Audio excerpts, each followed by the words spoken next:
What if the greatest war you will ever fight is not on a distant battlefield, but in the silent, cavernous space between your own ears? What if the most cunning enemy you will ever face is not an external force, but an internal one, a traitorous whisper that uses your own voice to orchestrate your defeat? This enemy has a name. It is the inner critic. And it is the silent architect of more broken dreams, abandoned projects, and unrealized potential than any external obstacle in human history. It is the creator's blockade. You know this voice. You know its chilling familiarity. It's the phantom that haunts the blank page, the empty canvas, the silent gym. It's the cold dread that seizes you just before you're about to speak your truth, launch your business, or ask for what you deserve. It's the incessant narrator of your failures, the high-definition replay of every mistake you've ever made. It tells you that you are not good enough, not smart enough, not ready. It whispers that you are an impostor, a fraud, and that any moment now the world will discover your inadequacy. It paralyzes you with the poison of perfectionism, convincing you that if you cannot do something flawlessly, you should not do it at all. And so you don't. You hesitate. You delay. You retreat. And another day bleeds into another week, another month, another year of quiet desperation. The gap between the person you are and the person you know you could be widening into an impassable chasm. You feel it, don't you? That heavy, soul-crushing weight of inaction. The frustration of seeing your ambitions wither on the vine, starved of the one thing they need to live, your own permission to begin. You see others moving forward, creating, building, succeeding, and you ask yourself, why not me? The critic has an answer for that too. It tells you they are different. They have something you lack. They were born with a gift, a talent, a confidence that you were denied. And in the dark, lonely hours of the night, you might even start to believe it. But that is a lie, a carefully constructed cage built by a warden who has no power except the power you give it. Today, that ends. This is not another fleeting dose of hollow motivation. This is a declaration of war. We are going to embark on a Stoic's assault on this inner tyrant. You will learn not to silence the critic. You cannot kill a ghost, but to disarm it, to dismantle its authority, to render its voice impotent and irrelevant. You will learn to build an unbreachable fortress in your mind, a citadel of inner peace and relentless purpose from which you can launch your own creative life. We will turn its poison into fuel, its resistance into strength. By the end of our time together, you will possess the mental tools to break the creator's blockade, not just once, but every single time it appears. You will understand how to transform the battlefield of your mind into a forge, where the very heat of self-doubt is used to temper the steel of your resolve. You will begin the journey of becoming unrecognizable to your former self, a journey toward the person who does not wait for permission, who does not flinch at the prospect of failure, and who creates not in spite of fear, but because of it. Let's begin with the first, most crucial tactical victory. A truth so simple yet so profound it can shift the entire balance of power in your mind in an instant. The voice of the inner critic is not you. Read that again in your mind. That voice, with its litany of doubts and fears and insults, is not your authentic self. It is a programmed recording, a psychological parasite that has taken up residence in your consciousness. It is a collection of old fears, inherited anxieties, past traumas, and the echoed judgments of others. It is the ghost of your parents' expectations, your teachers' criticisms, your childhood bullies' taunts. It has mimicked your own vocal patterns, learned your deepest insecurities, and it uses this intimate knowledge to masquerade as your own rational thought. But it is not. The moment you truly understand this, the moment you can create even the slightest separation between you, the conscious observer, the chooser, the will, and it, the critical voice, is the moment you regain your power. This is the first principle of our assault, observation without identification. You are not the storm, You are the sky watching the storm pass. You are not the prisoner. You are the warden who holds the keys. From this moment forward, when that voice begins its corrosive monologue, you will not fuse with it. You will not believe it implicitly. You will step back and say, "Ah, there it is. The critic is speaking."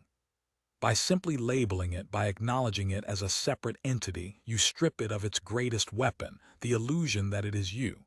This is your first win. Hold on to it. It is the foothold from which we will climb. Now we deepen our assault. To defeat an enemy, you must understand its tactics. The inner critic is not a single entity. It is a multi-headed hydra, a legion of saboteurs, each with a specific method of attack.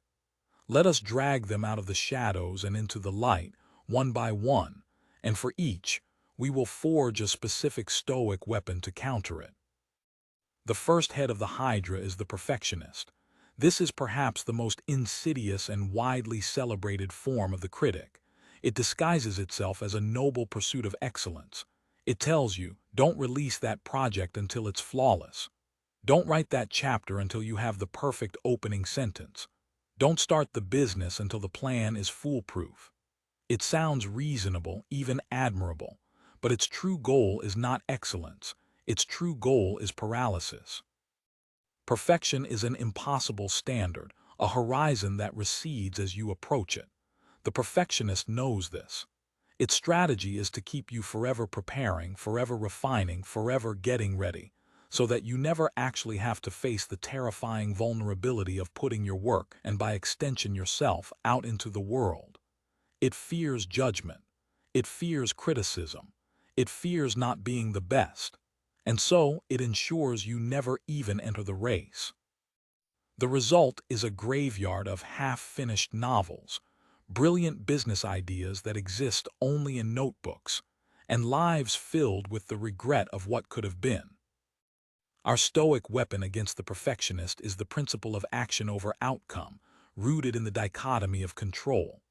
The ancient Stoics, like the Roman Emperor Marcus Aurelius, understood a fundamental truth of the universe.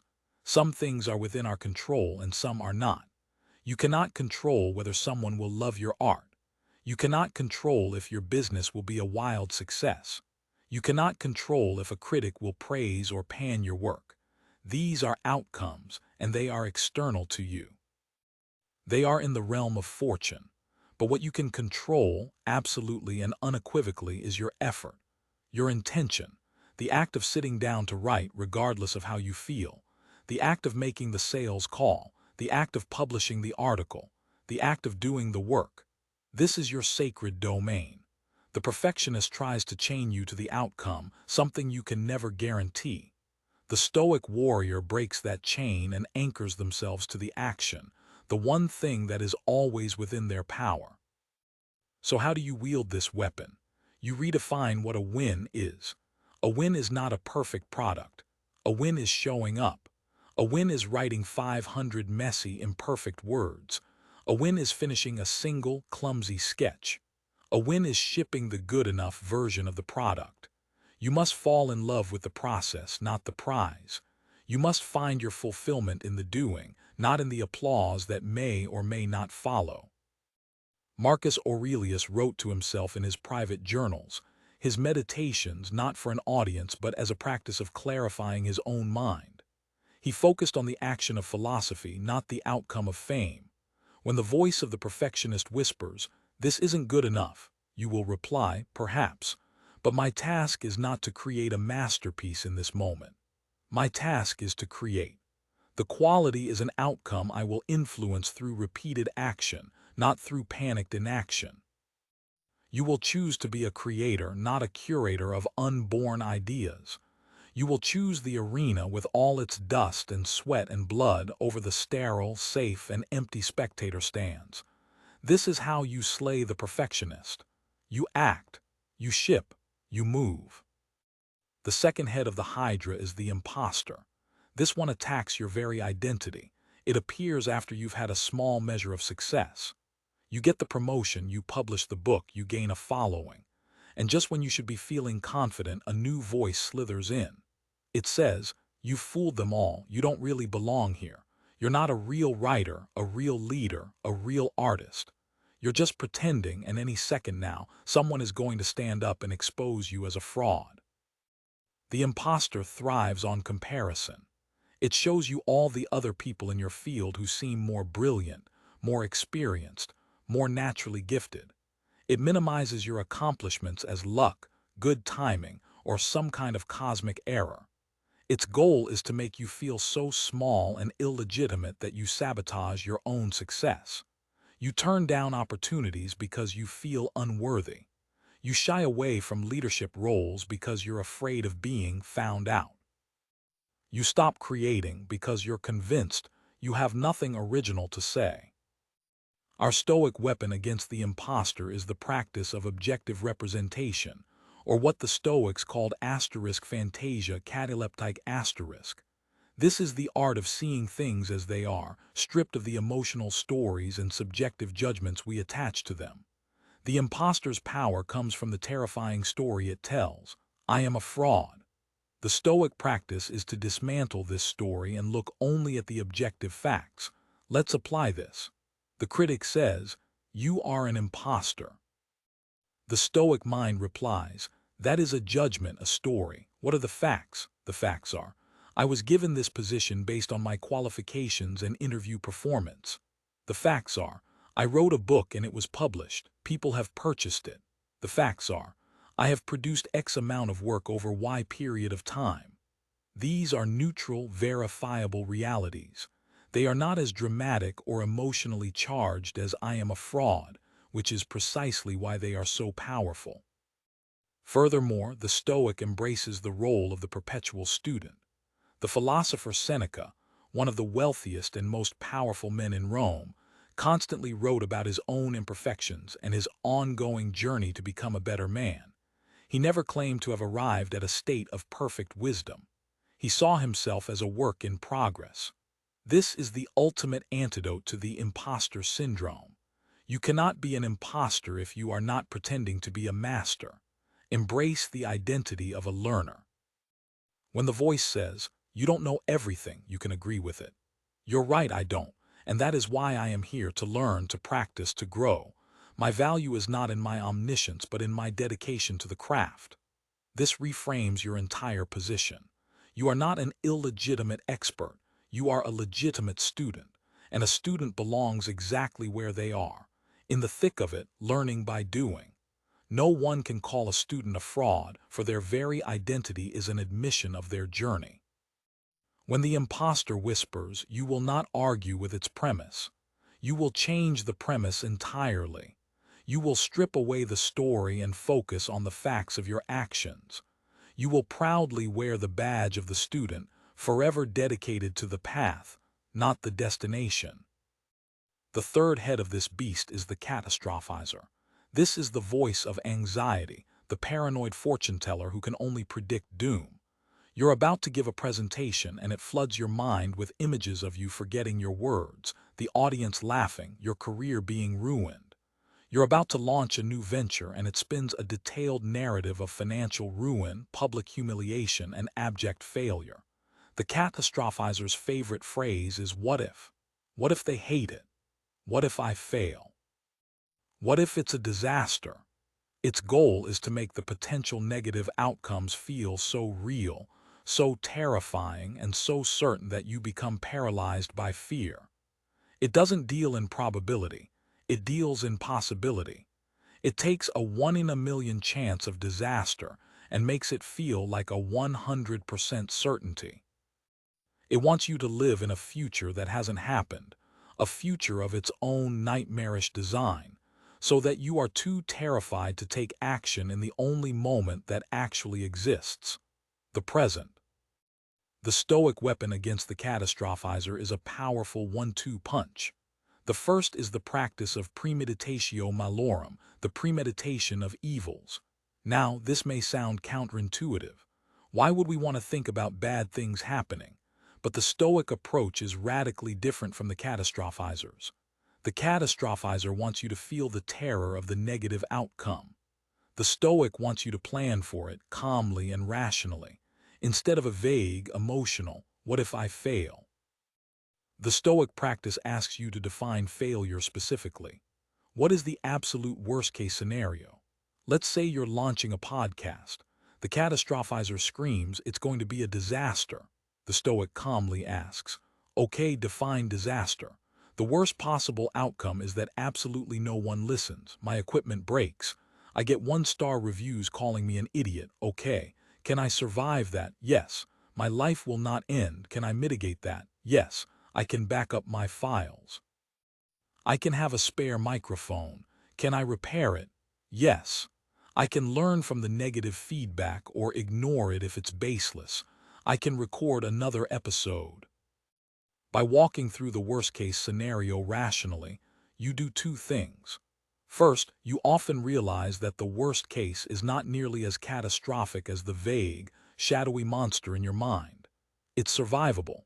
Second, you shift from a state of passive fear to a state of active preparation. You develop a contingency plan. This process turns a terrifying specter into a manageable problem. You rob the catastrophe of its power by looking it directly in the eye. The second part of the punch is to then, having considered the worst, turn your focus back to the present moment and the dichotomy of control. You've planned for what you can. Now, what is in your control right now? Not the reviews, not the download numbers. What's in your control is scripting the episode, recording with energy, editing it to the best of your ability. Your job is to execute the task at hand with excellence. You let the future unfold as it will, knowing you are prepared for adversity and focused on what you can actually influence. When the catastrophizer screams, "What if?" you will not be pulled into its emotional vortex. You will calmly dissect the fear, make a rational plan, and then return your undivided attention to the work that is in front of you. You will trade vague anxiety for concrete preparation and focused action. The fourth head of the hydra is the comparer. This critic doesn't need to look inside for ammunition. It finds it everywhere outside. It is the voice that scrolls relentlessly through social media, pointing out everyone who is more successful, more attractive, more talented, and more celebrated than you. It holds up the highlight reels of others, lives against the behind-the-scenes mess of your own, and declares you hopelessly behind. It says, "Look at her. She's 10 years younger and has already achieved what you're still dreaming of. Look at him. His work is so much more sophisticated than yours." The comparer creates a constant state of dissatisfaction and envy. It convinces you that life is a single, linear race, and that you are losing. Its goal is to make your own journey feel insignificant, to poison your own unique path with the sense that it's not the right one, or that you're not moving along it fast enough. Our Stoic weapon against the comparer is the concept of living according to your own nature and focusing on your own path. The Stoics believed that just as it is in a dog's nature to bark and a bird's nature to fly, it is in a human's nature to be rational and virtuous. But this also extends to our individual paths. Your journey is yours alone. It has its own timeline, its own challenges, and its own unique purpose. Comparing your chapter 1 to someone else's chapter 20 is an act of profound self-violence. It is, as the saying goes, like a sunflower wishing it were a rose. Both are beautiful and have their own purpose, but they are not meant to be the same. The Emperor Marcus Aurelius constantly reminded himself to turn his attention inward. He wrote, "Everywhere, at all times, it is in thy power to acquiesce in thy present condition with piety, and to behave with justice to those who are in thy company." He did not write, "It is in thy power to check if Timon is more celebrated by the Senate than I am." He knew that fulfillment and virtue came from his own actions, judged by his own principles, not by a relative comparison to others. To wield this weapon, you must consciously and deliberately withdraw your attention from the race you were never meant to run. This may require practical steps, like a digital detox or unfollowing accounts that trigger the voice of the comparer. But more fundamentally, it requires a mental shift. You must begin to view other people's success not as a judgment on your failure, but as evidence of what is possible. Use their success as inspiration, as proof that the mountain can be climbed, not as a stick with which to beat yourself. And then you must immediately return your focus to your own domain. Ask yourself, what is my next step? What is the single most important thing for me to do today on my path? Your energy is a finite and precious resource. Every ounce of it that you spend looking sideways at someone else's lane is an ounce stolen from your own forward momentum. When the comparer tries to show you someone else's trophy, you will thank it for the inspiration, and then turn your gaze back to the road beneath your own feet. You will run your own race. We have unmasked 4 of the primary saboteurs: the perfectionist, the impostor, the catastrophizer, and the comparer. We have begun to forge the Stoic weapons to counter their attacks: a focus on action over outcome, the practice of objective representation, the premeditation of adversity, and a resolute commitment to your own unique path. This is the foundation of our assault. We have moved from being the passive victim of the critic to being an active warrior. We have learned to see the critic not as an inseparable part of ourselves, but as an external, though internal, force to be managed, countered, and ultimately ignored. But defending against attacks is only half the battle. The ultimate victory lies not in fending off blows, but in building a fortress so strong that the attacks can't even land. A place of inner strength and unshakable resolve. The Stoics called this the inner citadel, and now we will learn how to build it. What is this inner citadel? It is your mind, consciously cultivated to be a sanctuary of reason, peace, and strength, immune to the chaos of the outside world and the insurgency of the inner critic. It is a state of being where your well-being is not dependent on external events, praise, or criticism, but on your own virtuous character and correct judgments. Building this citadel is the ultimate creative act. It is the project of a lifetime. It is built brick by brick, through daily practice and unwavering intention. The first brick in the foundation of your citadel is self-awareness. You cannot defend against an enemy you cannot see. You must become a vigilant watchman on the walls of your own mind. This means practicing mindfulness, not in a passive, New Age sense, but in an active, Stoic sense. It means paying constant attention to your thoughts and impressions as they arise. When a thought enters your mind, I'm not going to be able to finish this project. You don't just let it run rampant. You stop it at the gate. You challenge it. Epictetus, a former slave who became one of the most revered Stoic philosophers, taught his students to treat their thoughts like a guard at a city gate treats visitors. To every impression, he said, you must say, "You are just an impression and not at all the thing you claim to be." Then you test it. Is this thought true? Is it helpful? Is it within my control? Most of the critic's chatter will wither and die under this kind of direct scrutiny. This practice of active, vigilant awareness is not easy. It requires training. You can start with journaling. At the end of each day, write down the negative thoughts that arose. Identify which critic was speaking. Write down a rational, Stoic response. This is like a training simulation for the battles of the next day. Over time, you will become faster and more skilled at catching these thoughts in real time before they can take root and fester. The second brick is emotional fortitude. The inner critic attacks you through your emotions. It uses fear, shame, anxiety, and despair as its weapons. A Stoic does not seek to eliminate emotions. Emotions are natural human responses. Instead, a Stoic seeks to avoid being ruled by them. The goal is not to feel nothing. The goal is to not let your feelings dictate your actions. This is the difference between feeling fear and being a coward. A coward feels fear and runs. A brave person feels fear and acts anyway. How do we build this fortitude? Through voluntary discomfort. The Stoics intentionally practiced hardship to vaccinate themselves against future misfortune. Seneca would periodically live as if he were poor, eating simple food, wearing rough clothes, sleeping on the floor. He did this not because he enjoyed suffering, but to teach his mind that he could endure it. It robbed the fear of poverty of its power over him. You can apply this to your creative life. Do the thing that scares you. Give the speech you're afraid to give. Publish the article you're afraid will be criticized. Make the phone call you're dreading. Each time you face a fear and act, you are laying another brick in the wall of your citadel. You are teaching your nervous system on a primal level that you can survive the catastrophe the critic predicted. You are expanding your comfort zone. The fear may still arise, but it will be like a wave crashing against a mighty sea wall.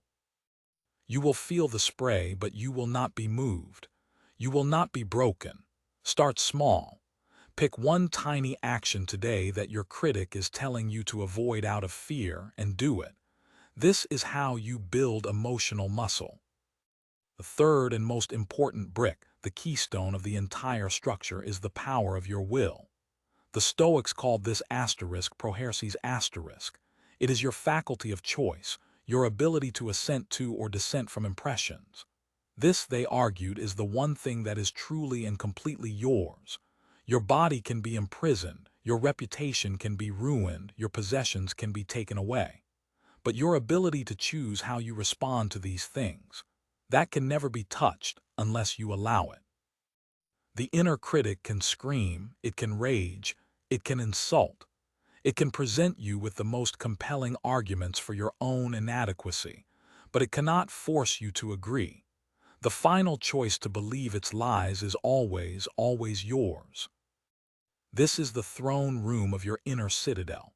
It is the seat of your power. It is where you, the true self, the ruling faculty, resides. The critic is a court jester, a disgraced advisor, a noisy petitioner at the gate. It can make all the noise it wants, but you are the one on the throne. You hold the royal scepter. You make the final decree. Every time you choose to act in accordance with your values, despite the critic's fear-mongering, you are strengthening your rule. Every time you choose to focus on the process instead of the critic's perfectionism, you are reinforcing your sovereignty. This is the essence of self-mastery. It is not the absence of internal conflict, but the unwavering knowledge of who is in charge. Viktor Frankl, a psychiatrist and Holocaust survivor, captured this perfectly in his book, Man's Search for Meaning. He wrote, "Everything can be taken from a man but one thing, the last of the human freedoms, to choose one's attitude in any given set of circumstances, to choose one's own way." He saw this in the concentration camps, the most extreme environment imaginable. Even there, some men chose to maintain their dignity, to comfort others, to live by their principles. They could not control their fate, but they controlled their response. Their inner citadels were impregnable. If they could do it there, you can do it in the face of a blank screen. You can do it in the face of your critic.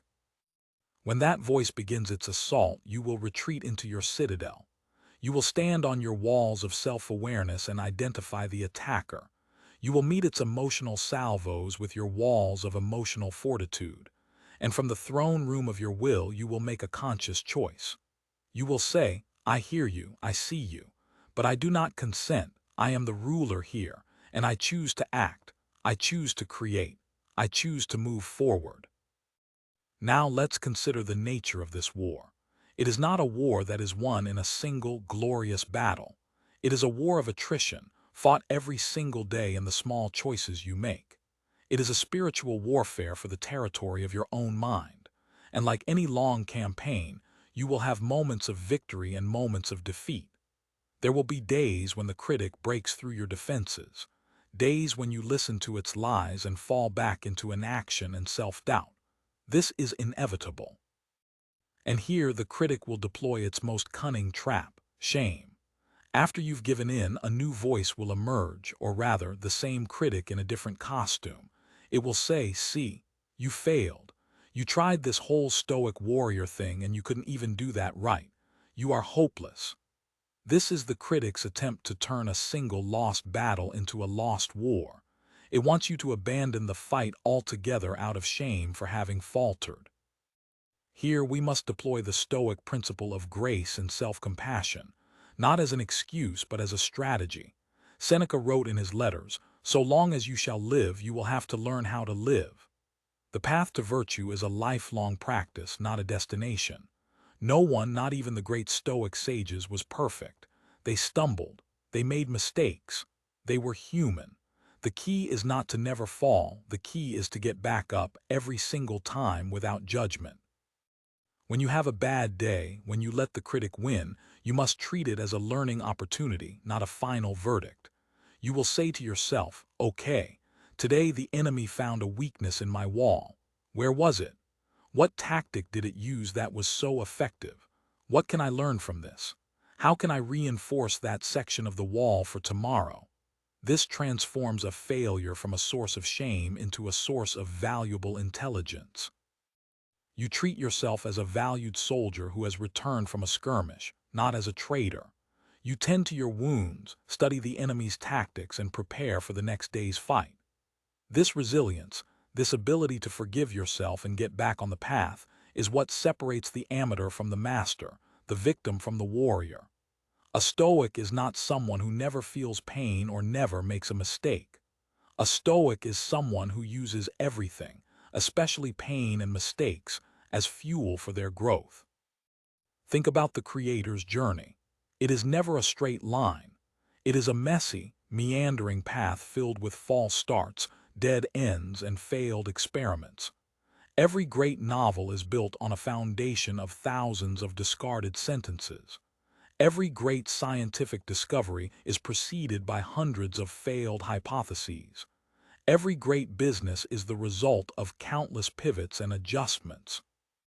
The creator's blockade is the belief that the path should be smooth, that the first draft should be perfect, that the journey should be without setbacks. This belief is the critic's greatest lie. We must embrace the mess. We must learn to love the process of trial and error. This is where the Stoic concept of amor fati asterisk, the love of one's fate, becomes a revolutionary creative creed. It doesn't just mean accepting what happens. It means loving it. It means seeing every obstacle, every setback, every failure as a necessary and even beautiful part of your unique story. The critic says, "This draft is terrible." The practitioner of amor fati says, "Good. This terrible draft is the necessary soil from which a good draft will grow. I love this terrible draft because it is proof that I am in the arena." The critic says, "You were rejected." Amor fati says, "Excellent. This rejection is a lesson. It is a redirection. It is a part of my story that will make the eventual success all the more meaningful. I embrace this rejection." This is not a passive resignation. It is an active, joyful embrace of reality in its entirety. It is the ultimate creative superpower. It makes you anti-fragile. It means that nothing that happens can truly harm you because you have chosen to find benefit and opportunity in everything. You transmute all incoming energy, positive or negative, into forward momentum. When you can truly love your fate, the critic has no leverage over you. Its threats of failure and rejection become hollow, because you have already decided to love failure and rejection as part of your path. When was the last time you truly gave yourself permission to be a beginner, to be messy, to create something truly awful just for the sake of creating it? Our culture glorifies the finished product but hides the ugly, painful process of its creation. We see the summit, but not the grueling, death-defying climb. The inner critic thrives in this gap. It exploits our ignorance of the process. Your task is to illuminate that process for yourself. Give yourself permission to write the worst poem in the world, to paint the ugliest painting, to record a podcast episode so boring you can't even listen to it. Why? To prove to the critic, and more importantly to yourself, that the act of creation is not contingent on the quality of the outcome.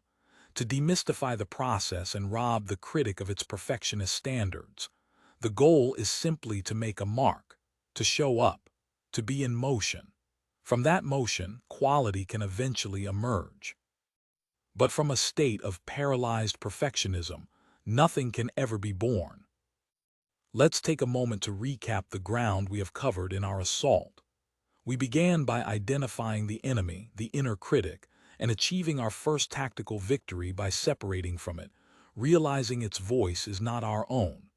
We then unmasked its primary forms, the perfectionist, the impostor, the catastrophizer, and the comparer. And for each, we forged a specific Stoic weapon to neutralize its attack.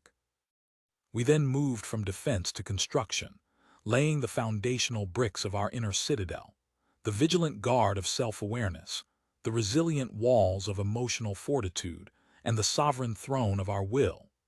We have learned to handle setbacks not with shame, but with the grace and strategy of a resilient warrior. And we have discovered the ultimate alchemical tool of amber fatty asterisk, the ability to transform every experience, good or bad, into fuel for our journey. We have laid the groundwork not just to survive the critic's attacks, but to build a life of purpose and creation from a place of unshakable inner strength. But there is another layer to this battle, a deeper understanding of the critic's origin and its ultimate purpose. Where does this voice truly come from?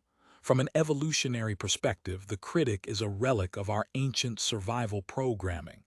It's the part of our brain, the amygdala, the lizard brain, that is constantly scanning the environment for threats. For our ancestors on the savannah, this was incredibly useful. The voice that said, "Don't go over that hill, there might be a lion," was the voice that kept you alive. The voice that said, "Don't separate from the tribe, they will cast you out and you will die alone," was ensuring your survival. In the modern world, the physical threats have largely receded, but the neural circuitry remains. The critic has simply repurposed itself. The lion over the hill is now public speaking. Being cast out of the tribe is now getting a negative comment on your blog post. The fear is the same, but the context has changed. The critic is not inherently evil. It is a deeply misguided and outdated survival mechanism. It is trying to protect you. It is trying to keep you safe in the perceived comfort of the known, the familiar, the unchanged. It equates vulnerability with death. It equates creative risk with mortal danger. Understanding this changes our relationship with the critic once again. It allows us to move from contempt to a kind of compassionate detachment. We can look at this frantic, fearful voice and say, "I understand. You are trying to keep me safe. Thank you for your concern, but you are working with old information. This is not a life or death situation. This is a spreadsheet. This is a poem. Your services are not required here. I am the leader now and I have assessed the risk. We are moving forward." This shifts the dynamic from a hateful war to a firm, compassionate redirection of an overzealous and incompetent subordinate. You are the general, and the critic is the panicky foot soldier who sees an enemy behind every bush. You don't hate him. You don't argue with him. You calmly and firmly tell him to stand down because you have a broader, more strategic view of the battlefield. This also means that the goal is not a silent mind. A silent mind is a dead mind. The critic, in its role as a threat detector, will probably always be there in some form. The goal is to cultivate a second voice, a stronger, calmer, wiser voice, the voice of the Stoic sage within you, the voice of your inner citadel. Let's call this voice the commander. When the critic shrieks, "You're going to fail," the commander responds not with an emotional counterattack but with calm reason. Failure is a possible outcome. We have prepared for it.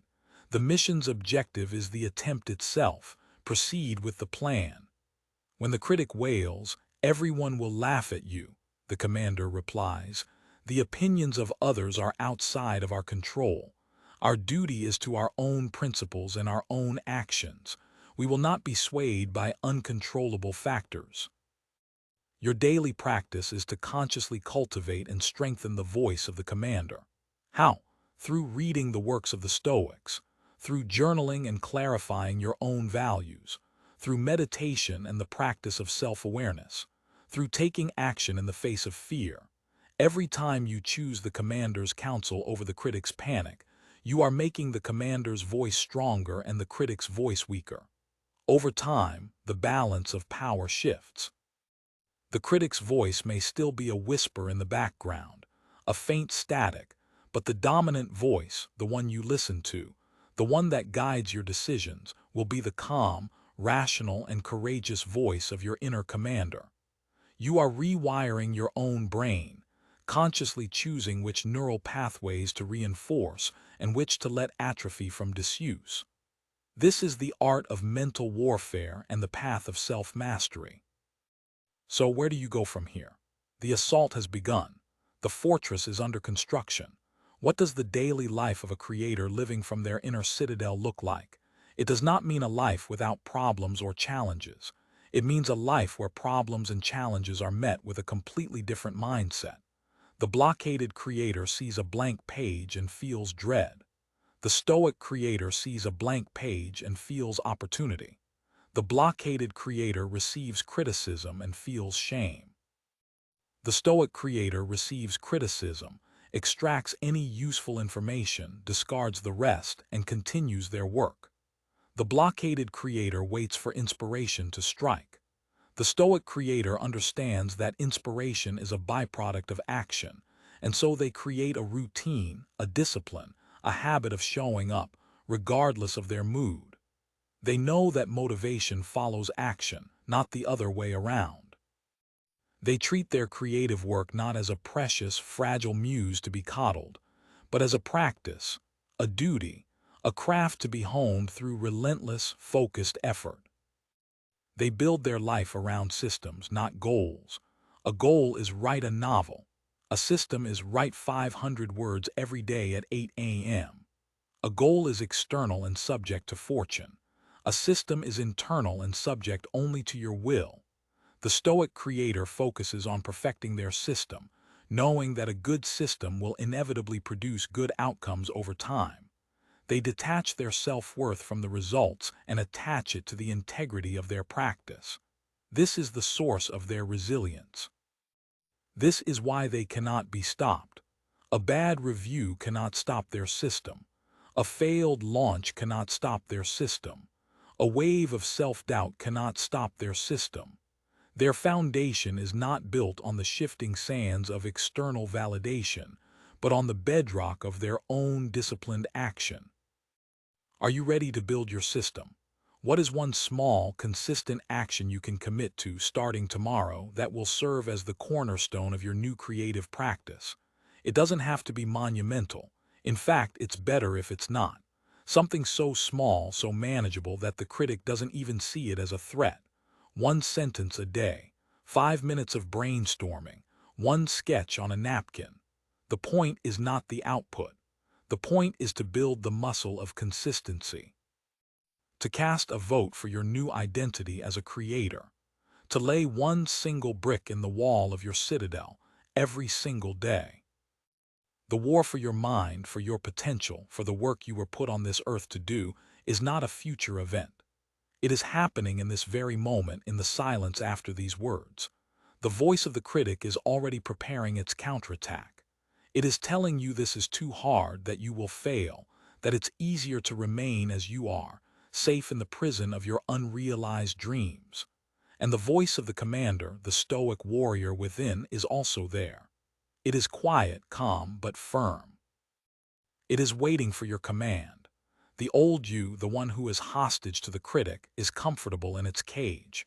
The future you, the unrecognizable creator who operates from a fortress of inner peace and relentless purpose, is waiting for you to pick up the tools and begin to build. The battle plans have been drawn. The weapons have been forged. The enemy has been revealed. The only question that remains, the only question that has ever mattered, is this: who are you going to be?